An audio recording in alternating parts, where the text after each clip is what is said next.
Hello বন্ধুরা, কৃষ্ণময় শুভ সকালের অনেক অনেক শুভেচ্ছা সকলকে। আমি বর্ণা চলে এসেছি ডিউটির ছুটির পর বাড়ি যাওয়ার আগে পর্যন্ত আমরা সকলে কী করি তারই একটা ছোট্ট ব্লগ নিয়ে।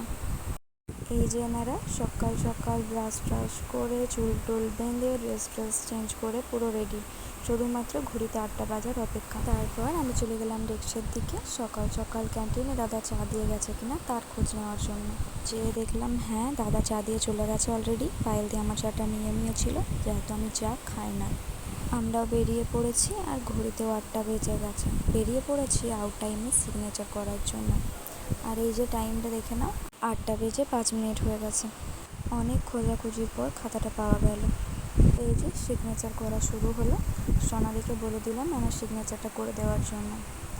তো তার মধ্যে অপর্ণা এবার ডুপ্লিকেট দেখাচ্ছিল। দেখো ডুপ্লিকেটটা কীরকম, সেটাকে নিয়ে আমাদের মধ্যে হাসাহাসি হলো কিছুক্ষণ। যেহেতু সিসিটিভি ক্যামেরা ছিল তাই খুব বেশি লাফালাফি না করে বেরিয়ে পড়লাম বাড়ির জন্য। বাইরে প্রচণ্ড রোদ দিচ্ছিল, রোদের কারণে তাকাতে পারা যাচ্ছিল না। তারপর চলে এলাম গেটের বাইরে। এই যে আবার একটা ফল দেখতে পেয়েছেন, সেটা ছবি তুলতে লেগে গেছে। মানে ছবি তুলতে পারলে আর কিছু চায় না। যাই হোক, একটু এগিয়ে এলো, আবারও সে একই, আবারও পেয়ে গেছে দেখতে, তো আবারও ছবিটা তুললো।